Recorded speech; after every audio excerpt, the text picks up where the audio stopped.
Imagine a secret network of highly paid professionals whose entire job is to cheat countries around the globe out of trillions of dollars. They don't use guns. They use briefcases, fraudulent financial reports, and rigged economic forecasts. If that sounds like a movie plot, I have bad news for you. It's a true story. Welcome back to the channel. Today, we are breaking down 5 mind-blowing lessons from Confessions of an Economic Hitman by John Perkins. Perkins wasn't a spy or a soldier. He was an economic hitman. His job was to build a global empire by forcing developing nations into crippling debt.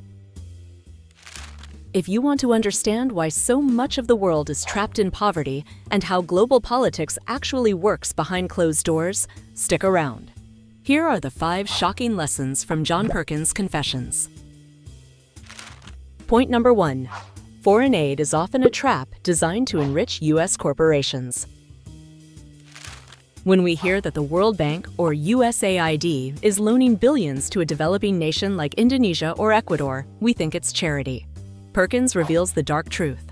Almost none of that money actually goes to the country itself. Instead, the money is transferred straight from banks in Washington to huge U.S. engineering and construction companies like Bechtel or Halliburton. An economic hitman's job is to create artificially inflated economic forecasts, predicting absurd growth rates like 17% to 20%, to mathematically justify these massive loans for power plants and highways. The projects make a few wealthy families in the borrowing country very rich, and U.S. corporations even richer, but they leave the nation drowning in debt. Point number 2. Bankruptcy is the actual goal. You might ask, what happens when these countries realize the economic growth was a lie and they can't pay back the billions they owe? That is exactly the plan. Perkins' boss told him outright that the second objective of his job was to intentionally bankrupt these countries. Once a nation defaults on its impossible debt, the global empire demands its pound of flesh. What does that look like? The U.S. will demand that the country vote its way in the United Nations, allow military bases on their soil, or give corporations cheap access to precious natural resources like oil. It is a modern, subtle form of imperialism that ensnares leaders in a web of debt to ensure absolute loyalty. Point number 3. If the money fails, the jackals step in. So, what happens if a brave president realizes it's a trap and refuses the loans? Perkins explains that if an economic hitman fails to seduce a leader, a sinister group known as the jackals is deployed. The jackals are CIA-sanctioned operatives who overthrow governments or orchestrate violent accidents. Perkins points to 2 specific clients of his, President Jaime Roldos of Ecuador and President Omar Torrijos of Panama. Both men fiercely oppose this corporate empire. Both refuse to be bought. Shortly afterward, both died in fiery plane and helicopter crashes. According to Perkins, these were not accidents. They were assassinations carried out by the jackals because the leaders stood in the way of global corporate control. And if the jackals fail, that's when the military is sent in to invade. Point number 4. We are ruled by the corporatocracy. Who is orchestrating all of this?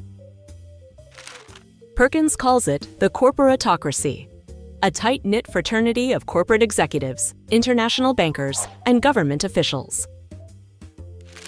This isn't some shadowy, illegal conspiracy in a smoky back room. It is a system driven by the accepted belief that all economic growth benefits humanity and that plundering the Earth's resources is simply good for the economy. The executives moving between corporate boards and government cabinets genuinely believe they are doing the right thing, rewarding themselves with outrageous salaries while treating the poorest people on the planet as cheap labor for sweatshops. They equate endless consumption with success, blinding themselves to the human suffering they cause.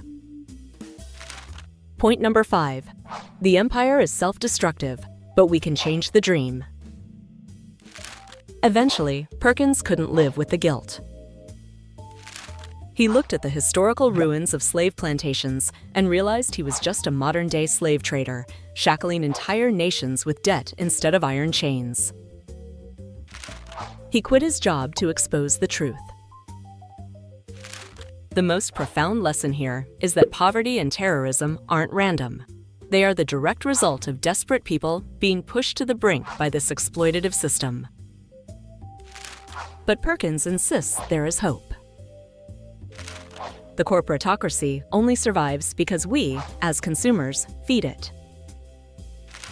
We have the power to stop this self-destructive march by consuming less, questioning the media, demanding social responsibility from corporations, and fundamentally changing our consumer habits.